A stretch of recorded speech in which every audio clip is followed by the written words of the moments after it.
దేవుని వాక్యాన్ని విన్న ప్రతి సందర్భంలో మీరు అన్వయింపు ముఖ్యం. ఈ వాక్యం ద్వారా నేనేమి నేర్చుకోవాలి? దేవుడు నాకేం చెప్తున్నాడు? నేను ఈ యొక్క వాక్యము ద్వారా ఎలా సరిచేయబడాలి అని ప్రతి వాక్యాన్ని మీరు అలా స్వీకరించాలి. స్వీకరించగలిగినప్పుడు మనం ఎన్నో పాఠాలు మనం నేర్చుకుంటాం. అర్థమవుతుందా?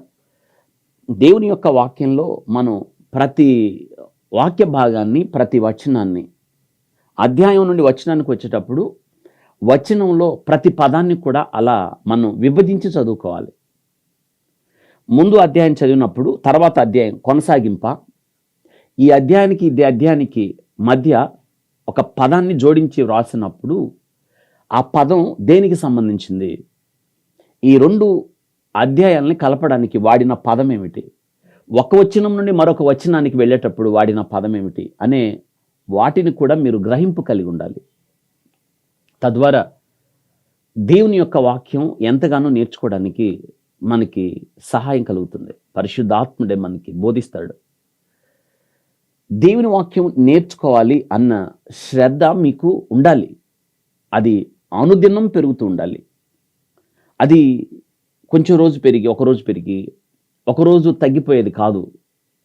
బ్రతికి ఉన్నంత కాలం, శ్వాస ఉన్నంత వరకు దేవుని వాక్యాన్ని నేను నేర్చుకోవాలి అని మీరు ఈ వాక్యము ఎడల అపేక్ష కలిగి ఉండాలి. అవును, ఆత్మయందు తీవ్రత కలిగి ఉండాలి. దుప్పి నీటి వాగుల కొరకు ఆశపడినట్లు దేవా నీ కొరకు నా ప్రాణము తృష్ణ గొనుచున్నది అని రాశారు కదా కొరవ కుమారులు. ఆ తృష్ణ మీకుంటే వాక్యము మీకు అర్థమవుతుంది. అది లేకపోతే నీకు ఎప్పటికీ అర్థం కాదు. ఏదో చదవాలి కాబట్టి చదివితే, ఏదో అవసరానికి బైబిల్ అలా తెరిచి నాతో మాట్లాడు ప్రభువా అంటే ఎప్పుడు నీతో మాట్లాడు దేవుడు. ఏదో నీకు తాత్కాలికంగా ఆ వాక్యం చదవడం ఏదో లాటరీ అంటారే అలా తెరిచి, లేదా చాలామంది ఉదయం లేచి బైబిల్ చదవకుండా క్యాలెండర్ దగ్గరికి వెళ్ళి ఏ వాక్యం అని అంటారే, దానివల్ల నీకు వచ్చిన ప్రయోజనం ఏది ఉండదు. నీకు ఆ తాత్కాలికంగా కాసేపు నువ్వు ఆనందపడచ్చు. 31 రాత్రి వాగ్దానం తీసుకొని సంతోషపడే వ్యక్తులు చాలామంది ఉంటారు కదా, ఆ కోవకు నువ్వు మిగిలిపోతావు.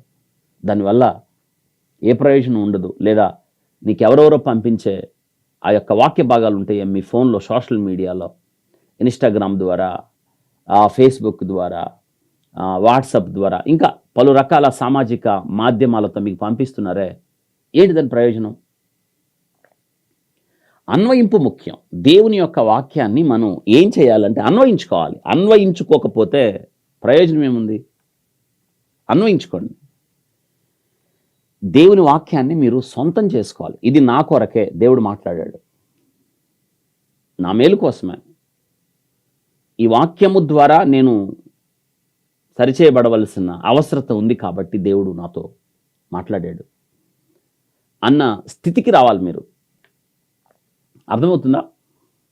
అంతేకాని మనం సంవత్సరాలుగా దేవుని వాక్యం వింటానే ఏమాత్రం ఎదుగుదల లేకుండా మీరు అక్కడే పడి ఉంటే ఏంటి ప్రయోజనం? కాబట్టి ఇకనైనా మీరు దేవుని వాక్యం ఎడల శ్రద్ధ కలిగి ఉండండి, నేర్చుకోండి, చదవండి. ఎలా? దివారాత్రాలు